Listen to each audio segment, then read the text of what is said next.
Ok, il y a beaucoup de personnes qui m'ont demandé comment c'était les salles de sport à Bali, etc. Parce que je mets pas mal de stories et la salle est vraiment incroyable. Là d'ailleurs, je suis dans la salle, je suis dans un petit coin et tout pour faire la vidéo assez tranquille. Mais du coup, je voulais un petit peu faire un retour parce que je suis assez mitigée entre guillemets sur le sujet. J'ai beaucoup réfléchi un petit peu par rapport à ça. Parce qu'en fait, quand je suis arrivée à Bali, donc je me suis entraînée pour commencer dans une toute petite salle. Mais ici, les gens s'entraînent vachement beaucoup plus dénudés en tout cas qu'en France, c'est-à-dire que les hommes sont en short et sont torse nu. Les femmes, c'est vraiment short, brassière ou même en maillot de bain. Et c'est pas quelque chose qui me dérange de voir des gens ou quoi que ce soit. Attention, hein, c'est pas ça du tout le problème.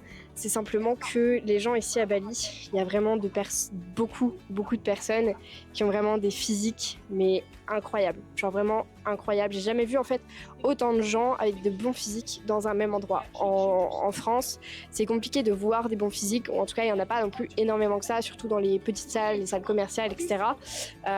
Et c'est vrai que du coup, je suis pas habituée à voir autant de bons physiques entre guillemets parce que c'est un peu méchant de dire ça comme ça, attention, c'est pas mon intention on va dire, c'est juste que vraiment les personnes ici et du coup notamment les femmes, parce que je me compare plus aux femmes qu'aux hommes, les hommes ils sont super hein, mais je m'en fiche un peu.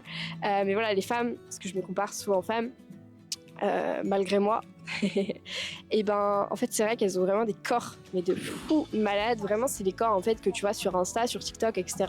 Et en fait, c'est vrai que c'est vachement, ça peut vite être très complexant si t'as pas vraiment confiance en toi. Moi, ma confiance en moi, c'est quelque chose que je travaille depuis des mois, voire même des années en soi. Mais vraiment, j'ai des résultats que depuis vraiment quelques mois où je me suis mise vraiment à tout ça. Et en fait, il y a vraiment ces choses-là de, si t'as pas confiance en toi, c'est chaud. C'est chaud parce qu'en fait, tu vois que des incroyables physiques à côté de toi. Et franchement, moi, du coup, je le perçois de ce sens-là. Genre, c'est juste hyper motivant parce que c'est des objectifs, tu vois, que tu vas atteindre la plupart du temps. En tout cas, personnellement, dans mon cas. Et du coup, c'est vrai que c'est hyper encourageant, hyper motivant parce que tu es entouré de ces gens-là qui ont déjà réussi, entre gros guillemets. Mais du coup, c'est vrai que dans ce sens-là, c'est hyper motivant, ça te pousse, c'est hyper encourageant. Mais d'un autre côté, tu peux vraiment très vite switcher et très vite être dans le truc de ah putain je suis une merde. Je suis une merde à côté d'elle, je suis rien, j'ai un corps de merde, ça marche pas, etc. Et c'est vrai que tu as vraiment ce switch qui vraiment se joue à rien à chaque fois.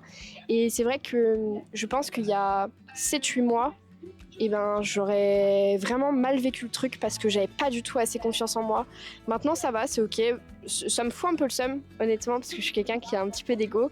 Mais ça me fait un petit peu chier, voilà, de pas avoir le physique que je veux encore pour l'instant, même si c'est en cours, c'est du travail, c'est du temps. Je suis coach sportif, je le sais, tout ça.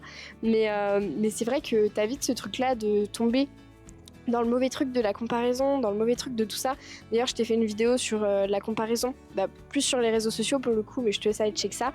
Mais du coup, c'est vrai que en fait, t'as vite ce truc-là de si t'as pas confiance en toi, je pense que c'est vraiment compliqué de venir s'entraîner à Bali. Surtout, moi, du coup, je suis dans une salle là qui est juste merveilleuse. Ça s'appelle du coup Obsidian. C'est une salle où t'as une piscine en plein milieu. Donc t'as la piscine en extérieur, la salle est en intérieur, mais pour aller à la salle, tu passes devant la piscine.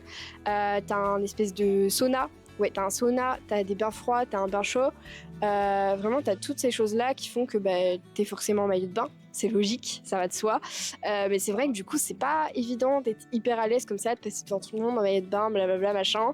Dans la salle, la salle, c'est une salle, tout le monde est occupé entre guillemets, donc voilà. Mais c'est vrai que dès que t'as pas confiance en toi, je trouve que ça peut vite être très malsain. Et c'est vrai que je voulais faire un petit peu ce retour parce qu'on m'a beaucoup demandé alors les salles à Bali, comment ça se passe, c'est trop bien, machin et tout. Et moi, c'est comme ça que je le vis, mais par contre, c'est vrai que ça peut vite être le contraire. Donc faut faire un petit peu attention et surtout faut vraiment travailler sur soi, même si tu viens pas à Bali, évidemment, mais travaille sur toi, travaille sur ta confiance en toi, travaille sur ton corps pour vraiment te sentir bien, à l'aise et vraiment kiffer en fait ton corps et ta vibe et ton énergie et toutes ces choses-là qui entourent notre personne finalement. Donc voilà un petit peu, je voulais faire un petit retour. J'espère que ça vous aura plu et que ça vous aura aidé. Mais si vous avez d'autres questions aussi concernant plus la partie lifestyle entre guillemets, bien que si vous avez des questions aussi sur le sport, l'alimentation, je serais ravie d'y répondre. Mais du coup, si vous avez d'autres questions comme ça, un petit peu lifestyle, Bali, Thaïlande aussi, parce que j'ai habité en Thaïlande. Donc voilà, n'hésitez pas en tout cas, je vous fais des bisous et je vous laisse vous abonner.